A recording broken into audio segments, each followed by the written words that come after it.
Hi, everyone. It's Ellen Shute. Welcome to the What Drives You podcast.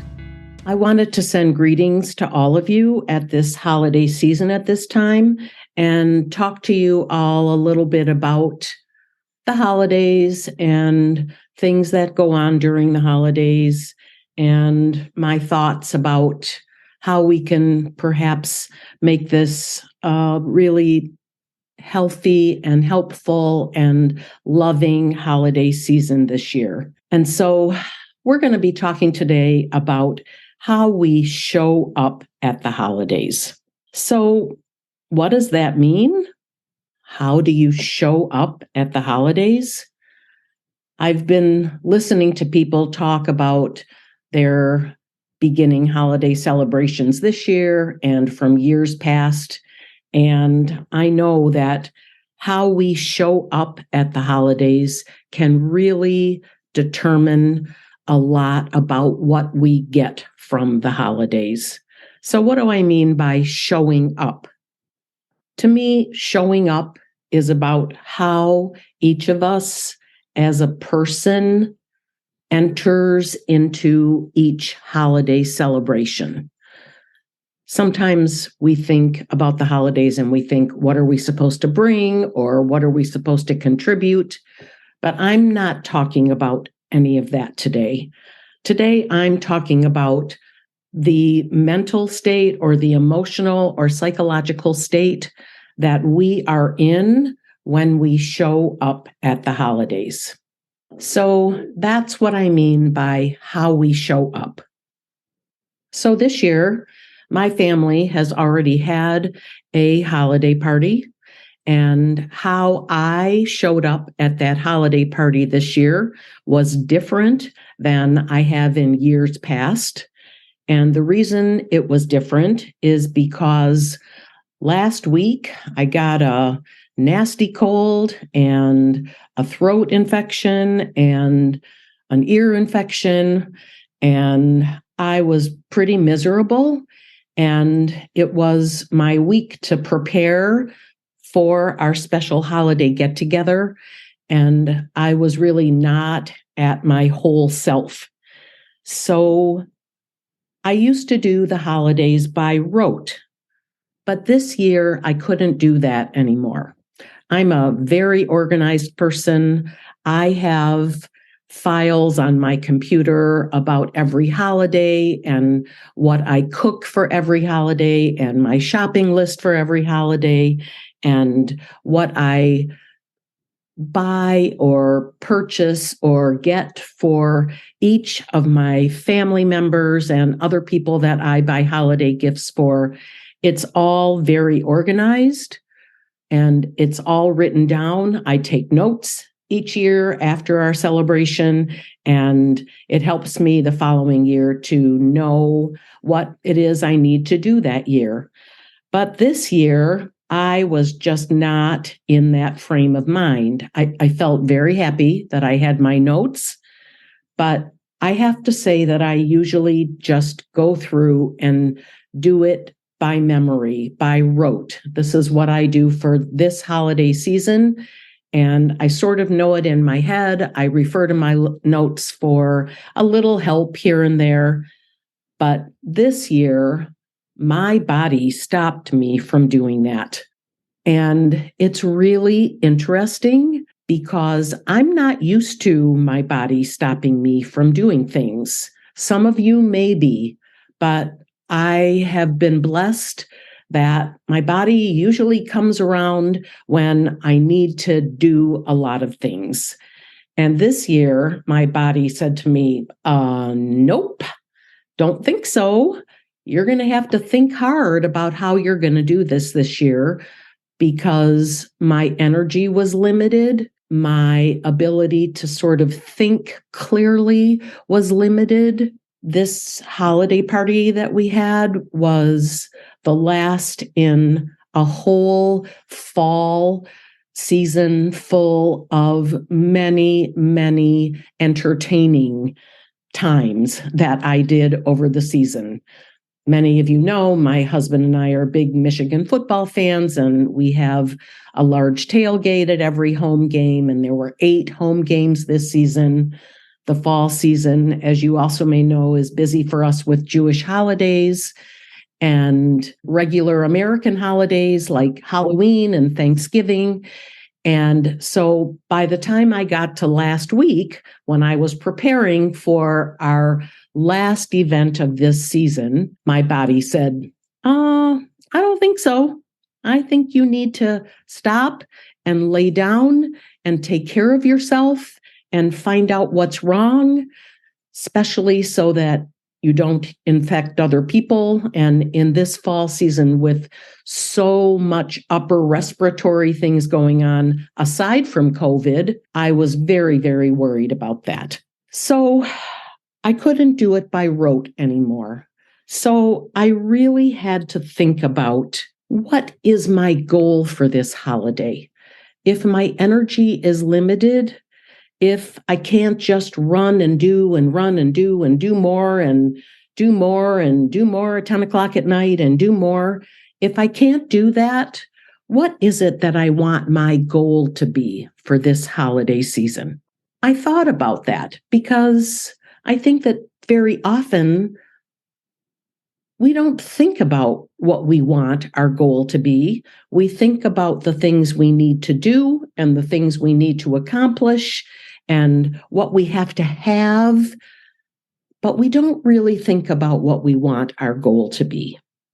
And so it really put me in a place of wondering, what is it that I would want to happen this holiday season? What is it I would want to make sure happens during this holiday season if I'm not able to overdo and overextend myself, but if I can just do what I need to? And I came up with an interesting sort of answer for myself that really was the inspiration for me wanting to share this podcast with you before the holidays.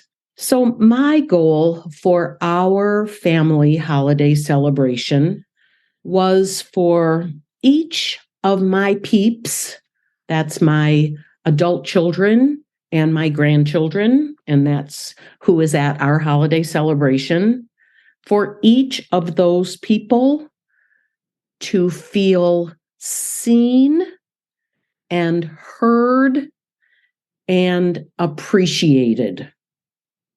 So that may surprise you. How are those things holiday goals? And I wanted to explain to you what that is about. And I have to tell you that it is really much broader than just the holidays, but I think the holidays are a really good time to think in these terms. So I want each of my children and my grandchildren to feel seen by me. What that means is I see them. I know who they are. I know how they think about things. I know what they like and what they don't like. And I take that into consideration when I do anything for them. I was talking to a client this week that was telling me a story about a family Christmas party that they went to. And this person has some substantial food allergies. And the person said that even though this is a family Christmas party and the person who gives this party is someone that this person is very close to, that there was nothing at this party for my client to eat because of their food allergies. Now, to me, that would not be that my children or grandchildren felt seen. We have food allergies in our family. We have gluten allergies. We have nut allergies. And so when I have a family get together, I want there to be something there for everyone to enjoy. Everyone, whether you have a food allergy or not. And I've had to modify a lot of my recipes to sort of fit into those categories over the years. But to me, I'd much rather make the Jell-O mold without nuts than not have something for someone to eat. That's just me. That's what I mean by me seeing my children, me knowing them, me knowing what would be good for them and wanting to give them that. To me, the gift itself is secondary. It's that the gift is something personal for them, something that I really know that they would like or appreciate. So I want my peeps to feel seen. I want them to feel heard, meaning, oh, Mom, I love that you make this for this holiday and this for this holiday and this for this holiday. I always joke that my holiday menus are pretty much the same year after year because I'm basically not allowed to change anything because it's a looked forward to meal and people enjoy it. I hear them. I could maybe get creative and make something new, but it wouldn't be in place of, because when they come to this meal, I want them to have what they like. I also want my kids to know that they are appreciated. Now, appreciated doesn't mean I like what they like. Appreciated means that I know what they like. And even if it's not what I like, it's okay. I can appreciate that this is what they like. So this is a topic that I talk about a lot as a grandmother. I always talk about that a grandparent's role in their grandchildren's life is to see them, hear them, appreciate them, and just love them. I don't take it as my role to teach my grandchildren something unless they ask me. Then, of course, I will. I am a teacher. I don't feel it's my role to question my children or grandchildren about what they're doing or why they're doing it. I have to make assumptions that they have their own really good reasons for what they're doing. I'm happy to give advice, but only if someone asks. And most of all, I don't want my children or grandchildren to feel as though I am judging them for what they like or don't like or want or don't want. I grew up in a house of judgment. I was often made to feel that what I wanted was the wrong thing to want or not a good thing to want, or why would you want that? And that those feelings come out in little ways. A distinct memory of my childhood is walking through a department store with my mother and pointing up to a dress on a mannequin and saying, "Oh, isn't that pretty?" And her response to me was, "That's an awful dress. Ooh, why would you like that?" That's what I try not to be. So I want to say that with all of these things, I show up to the holidays as open, interested, happy to see them. Toni Morrison always said this thing that I heard many years ago that has just stuck with me forever, that when you see your children, your eyes should light up. And I think a lot of us as parents and grandparents, when we first see our children, what we see is, or our grandchildren is, what's wrong with them? Their hair's out of place. Why are they wearing that? They're messy or dirty. We don't have to do that. We don't have to. We can just see them, hear them, appreciate them.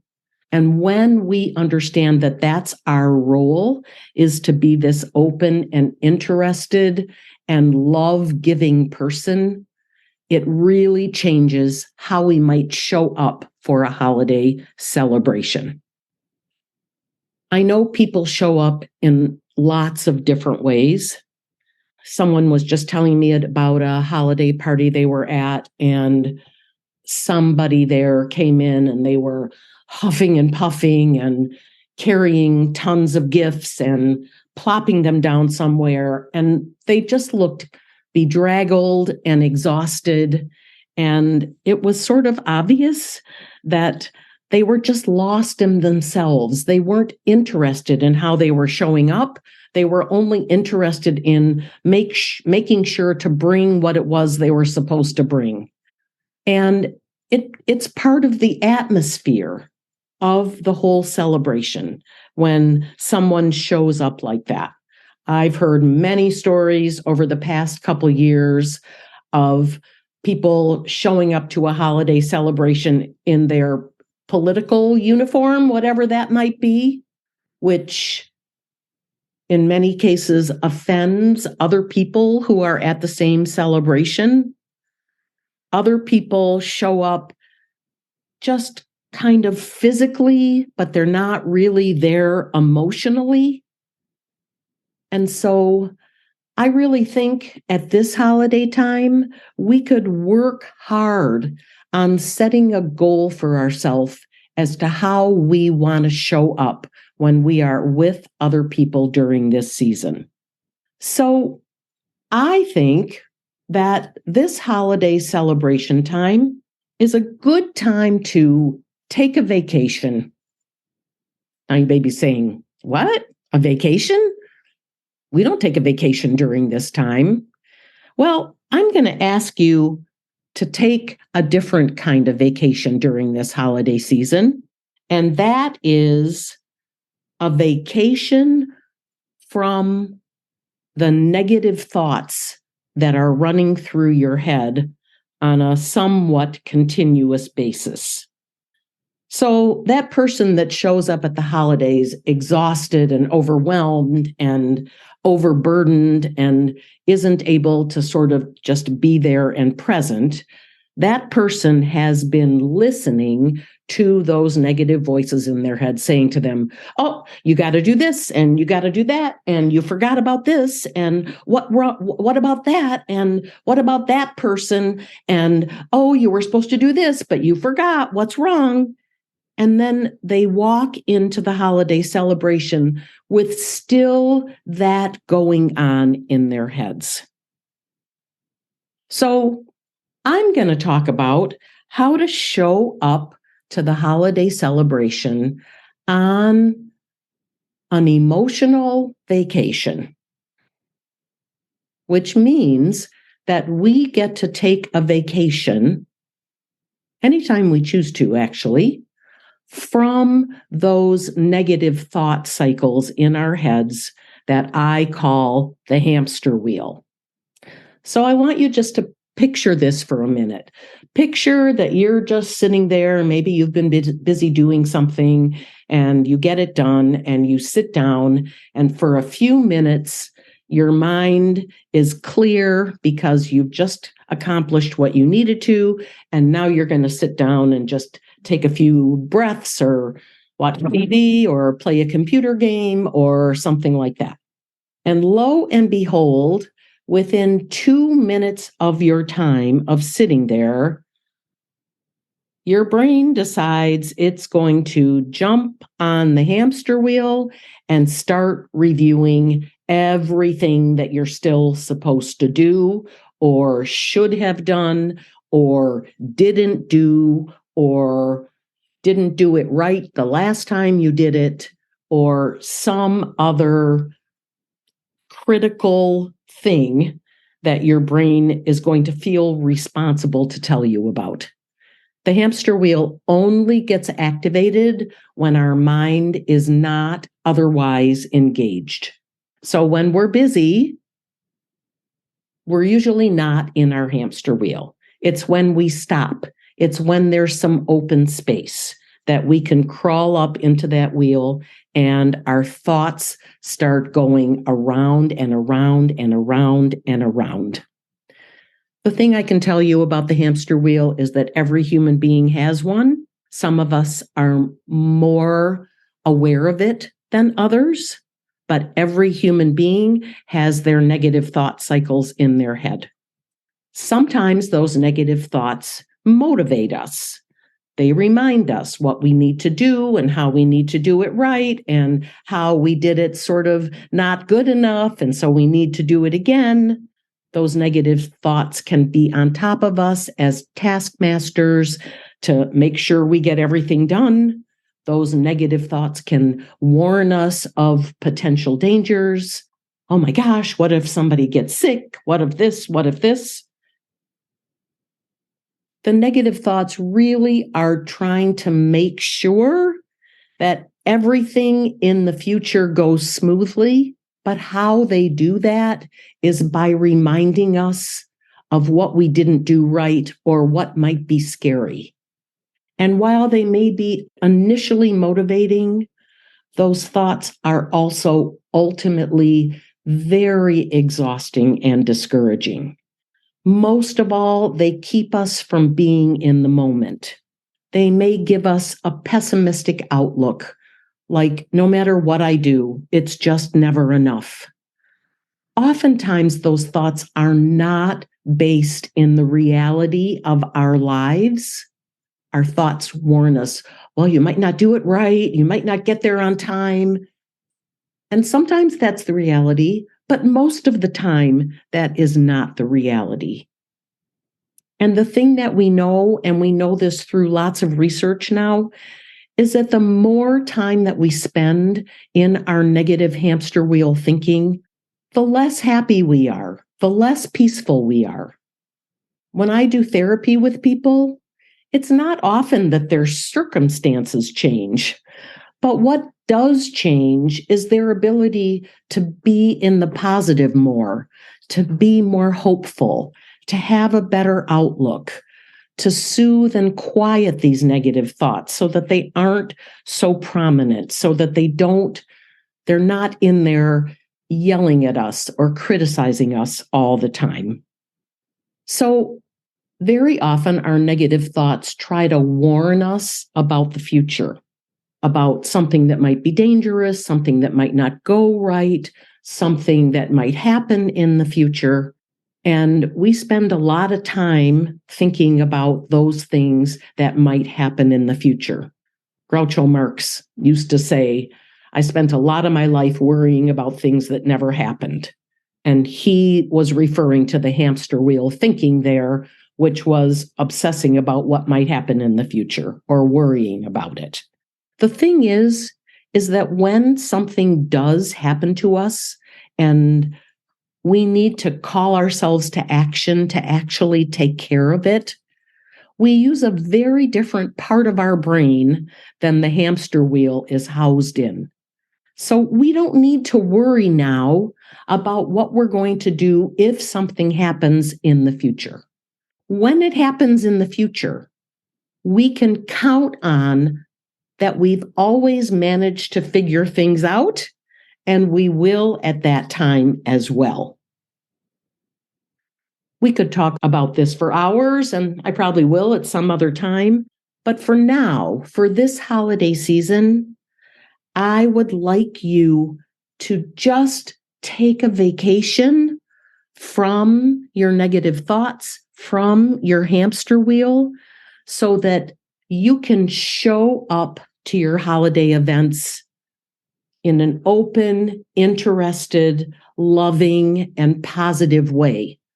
And the reason why I want you to show up like that is because if you do, it will have much more meaning for you when it's over, as well as for everyone else there. So how do you take a vacation? I'm going to tell you. And I also am going to tell you that any human can take a vacation from their negative thoughts at any time they want to. You could do it 20 times a day. You could do it every day. Or you could do it when it occurs to you, why am I sitting here listening to my negative thoughts? So here's how you do it. As I always say, you close your eyes and you take a breath.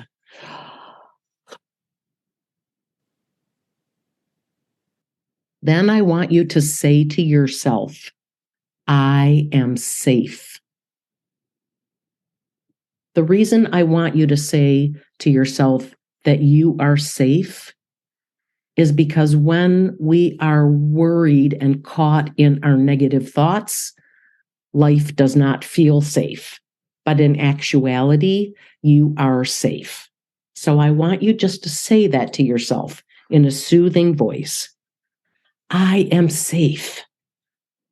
I don't need to worry about anything at this moment. I can take a vacation from worrying right now. I give myself permission to take a vacation from worrying for this evening. And I also give myself permission to start worrying again at some time after this evening. I don't need to judge, scrutinize, or be critical of myself right now. I can be here, I can be present, and I can appreciate everything in front of me. I guarantee you that if you take 30 seconds and have that inner conversation with yourself after taking a deep breath, I guarantee you that you will come out of your hamster wheel at that time. Now, some people go right back in. And I just would like for you to be aware, wow, I have a powerful hamster wheel, and it seems like I'm back there again. But try to do it and increase the times that you take a vacation. I've worked with people who have a big procedure coming up, and they give themselves permission to take a vacation from worrying before this procedure. You can start worrying as soon as the procedure is over. It's a very, very useful tool to control our thoughts, to know that there's another part of our brain that can quiet our thoughts and soothe us and help us be in a better place anytime we want it.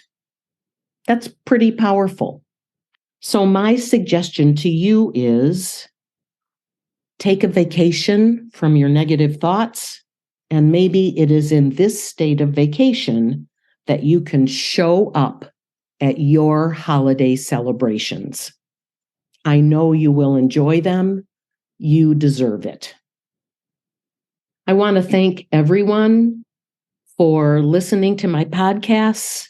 You have no idea what it does for me when people tell me that they're listening and they just can't wait for the next one to come out, because I'm really sitting here thinking, like, who would want to listen to these, even though I know that they're so interesting and wonderful. That's about me. That's my hamster wheel right there. You heard it.